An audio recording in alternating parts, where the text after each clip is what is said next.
నటుడెవరు లోకంలో? అసలు మొట్టమొదట ప్రపంచంలో నటుడెవరు అంటే పరమేశ్వరుడే మొదటి నటుడు.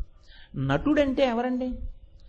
తన యొక్క సహజమైన స్వరూపాన్ని, తన యొక్క సత్యమైన స్వరూపాన్ని పైకి కనపడకుండా దాచి తాను వేరొకటిలా కనపడేటట్టు చేసి తన యొక్క అసలు స్వరూపంతో తాదాత్మ్యత పొందకుండా చూసేవాణ్ణి వినేవాణ్ణి తను నటిస్తున్న దాంతో విడతీసేసి తను ఎలా నటిస్తున్నాడో ఆ నటన చేత అవతలవాడు సంతోషాన్నో దుఃఖాన్నో పొందేటట్టు చెయ్యగలిగిన ప్రజ్ఞని ప్రకటించగలిగిన వాడికి నటుడని పేరు. అంటే నేను ఇప్పుడు దీన్నో ఉదాహరణలో చెప్తే అర్థమవుతుంది మీకు. ఎందుకంత పెద్ద అల్లరి అంతంత వాక్యాలని మీరు అనొచ్చు. ఒక మహానటుడు అన్నాను అనుకోండి, ఆయనకి కోటీశ్వరుడు. ఆయన ఏదో 4 వస్తువులు కొనుక్కోవాలంటే విమానంలో సింగపూర్ ఎడతాడు. ఆయనకి ఎన్ని కోట్లు ఉన్నాయో ఆయనకే తెలియదు. ఆయన పొద్దున్న తింటే రాత్రికి అన్నం దొరకని వాళ్లే. ఆఖరికి వెళ్ళి ఎవరో ఒక ఎంగిలి విస్తరాకు గోడ మించి బయట పారేస్తే ఆకలికి తాళలేక ఇంకా వెళ్ళి ఆ విస్తరాకులో ఉండిపోయిన 4 మెతుకులు తిందామని పెంట కుప్ప మీదకి ఎగబడితే కుక్కలు కలియబడి ఆయనని కరిచేసినట్టు, నెత్తురు కారుతూ ఏడుస్తూ అన్నం లేక స్పృహ తప్పి పడిపోయినట్టు మనం గబగబా 50 రూపాయలు టిక్కెట్ పెట్టుకుని జేబు రుమాళ్ళు తీసి కళ్ళు ఒత్తేసుకుంటాం. ఆయన ఎవరు?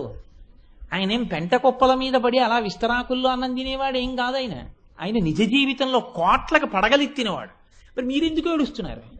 అంటే ఆయన అసలు కోటీశ్వరుడు అన్న విషయాన్ని మరుగుపరచి అది మీకు గుర్తు రాకుండా చేసి అన్నం లేని వాళ్ళే కనిపించేటట్టుగా ప్రజ్ఞని బయటపెట్టాడు. ఇప్పుడు ఆ ప్రజ్ఞకి మీరు తాదాత్మ్యత పొంది అయ్యో పాపం అన్నం లేదండి వాడికని ఏడుస్తున్నారు. మా చిన్నతనంలో రక్త సంబంధంలో ఉందో సినిమా వచ్చింది. ఆ రోజుల్లో పేపర్లలో కార్టూన్ వేశారు. ఏమిటి సినిమా హాల్ తలుపుల్లోంచి నీళ్లు వస్తున్నాయి బయటకంటే లోపల రక్త సంబంధం సినిమా అవుతుంది. అలా ఎందుకు ఏడవడం అంటే నటుడి యొక్క ఆ పాత్ర పోషణ చేత తాదాత్మ్యత. ఈ నటనకి ముందు అసలు ఆద్యుడు ఎవరో తెలుసా అండి? ఈశ్వరుడే. ఎందుకో తెలుసా? ఈశ్వరుడు నటుడు అంటే తాను ఆయన నటరాజు కాదండి. ఒక ఆయన రంగరాజు, రంగస్థలం మీద ఎక్కేవాడు నటుడు కాడేంటి? రంగరాజు అంటే రంగస్థలం మీద ఎక్కి కూర్చున్నాడు. ఇంకో ఆయన అసలు సహజంగా నటరాజు. ఆయన పేరే నటరాజు. ఆయనకి నమస్కారం చేస్తే తప్ప ఎవరు నాట్యం చేయకూడదు, నృత్యం చేయకూడదు. కాబట్టి ఆయనే మహానటుడు, నటరాజు. ఇంకా మళ్ళీ కొత్తగా ఆయనకి ఏం బిరుది ఇవ్వక్కర్లేదు. ఆయన అసలు వస్తూనే ఆ పదవితోనే వచ్చాడు, ఆ పేరుతోనే వచ్చాడు ఆయన. కాబట్టి ఇప్పుడు ఆయన నటిస్తాడు. ఎలా నటిస్తాడు? అసలు తెలియకుండా నటిస్తాడు. అసలు తెలియకుండా నటించడం అంటే పెద్ద విశేషమేం లేదండి, చాలా తేలిక. మీరందరూ జ్ఞానులు, మీకు తెలుసు. ఒక కుండ ఉందనుకోండి, నామరూపములు ఆధ్యాత్మిక విద్య యందు మాయగా నటన. మీరు బాగా గుర్తుపెట్టుకోండి. మాట మాయ అంటే ఏమిటండి? మాయ అంటే ఏమిటండి అంటారు. మాయ అంటే తలబదలు కొట్టుకోకర్లేదు. నామము రూపము మాయ.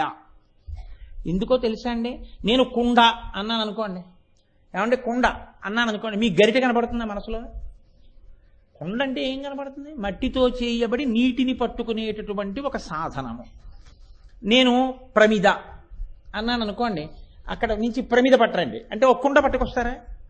పట్టుకురారు, ప్రమిద పట్టుకొస్తారు. ఎందుకని? నేను ప్రమిద అన్నాను అనుకోండి నామం. నేను ప్రమిద అనగానే మీకు రూపం గుర్తొస్తుంది. నేను రూపాన్ని చూపించి కుండను చూపించి అవి ఆ నీళ్లు పట్టుకోవడానికి వచ్చారు తెత్తిరు అన్నాను అనుకోండి, ప్రమిద పట్టుకొస్తారా? కుండ పట్టుకొస్తారు. నేను రూపాన్ని చెప్తే నామం గుర్తొస్తుంది, నామాన్ని చెప్తే రూపం గుర్తొస్తుంది. అసలు అది కుండ, అది నీళ్లు పట్టుకోవడానికి పనికొచ్చేది మాత్రమేనా? రెండూ కాదు, మట్టి. అసలు మట్టిగా కనపడకుండా కుండగా కనపడడం మాయ. అదే నటన అంటేనండి. నామరూపములుగా కనపడడమే నటన, అదే మాయ, అదే నర్తన. ఉన్నది బంగారము, కానీ బంగారమును గుర్తించట్లేదు. కర్ణాభరణములు, కేయూరములు, కంకణములు, పాదమంజీరములు, మెడలో వేసుకున్న హారములుగా గుర్తింపబడుతోందంటే నామరూపములుగా గుర్తుపడుతున్నాం, కానీ ఉన్నది బంగారం.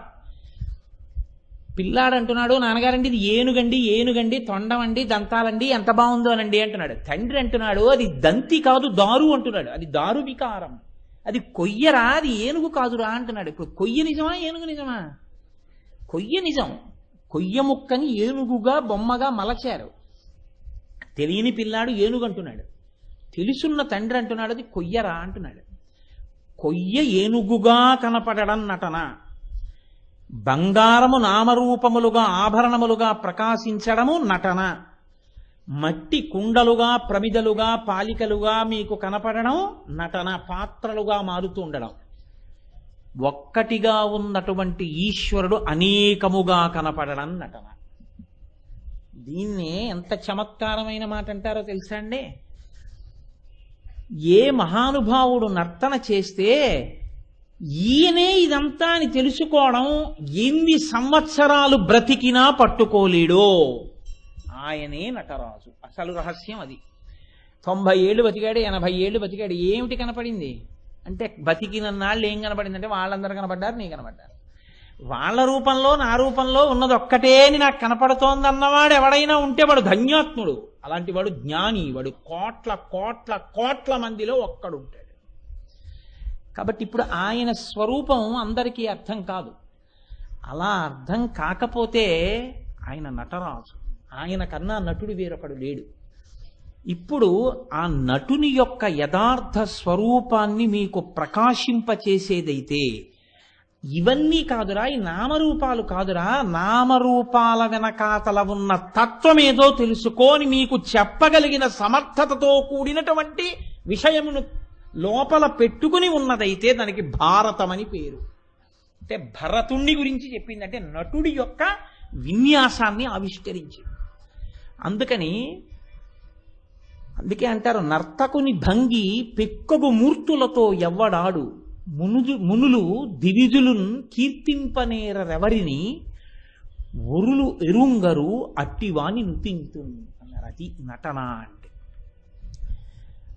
ఆయన ఎటువంటి వాడు అంటే ఒక్కడే ఉంటాడు, పెక్కుమూర్తుల కింద అనేక మందిలా కనపడుతుంటాడు. కానీ అనేక మందిలా ఉన్నవాడేం కాదు, ఉన్నది ఆయన ఒక్కడే.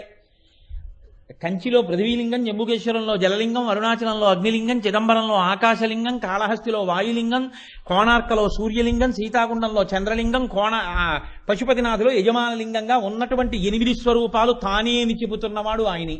ఆయన అన్నిగా చెప్తున్నా భౌరంభాంచనలోరిలోంబర మహార్నాథో హిమాంసు పుమాన్ విద్యాభాతి చరాచరాత్మకమిదం యస్యైవ మూర్త్యస్తకం నాణ్యకించన విద్యతే విమృశతాం యస్మాత్ పరస్మాత్ విభౌ తస్మై శ్రీ గురుమూర్తయే నమ ఇదం శ్రీ దక్షిణామూర్తయేని శంకర భగవత్పాదులు అంటున్నా, ఎంతసేపు అనేకముగా ఒకటి కన్నా ఎక్కువగా కనపడేటటువంటి దృష్టి మాత్రమే యువతల వారిలో ఉండిపోయి యథార్థము ప్రకాశించకుండా అడ్డుకుంటున్నటువంటి అవిద్యని తొలగించడానికి ఉపకరణముగా వచ్చినటువంటి సమస్త వేదముల యొక్క సారాంశమై మీకు బోధ చేయగలిగినది ఏదుందో అదే భారతము. అందుకే భారతం చెప్తే దేవీం సరస్వతీం వ్యాసం తతో జయముదీరయేత్ అంటాం.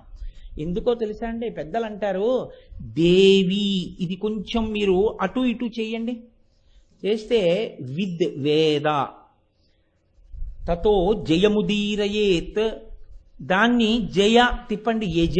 యజ అంటే యజుర్ అంటే ఆచరణ, అనుష్ఠించుట. వేదమును అనుష్ఠించుట, వేదములో చెప్పిన ధర్మాన్ని మీరు అనుష్ఠిస్తే ఏది ఇంతకాలం నుంచి కనపడని సత్యం ఉందో ఆ సత్యము మీకు ద్యోతకమవుతుంది.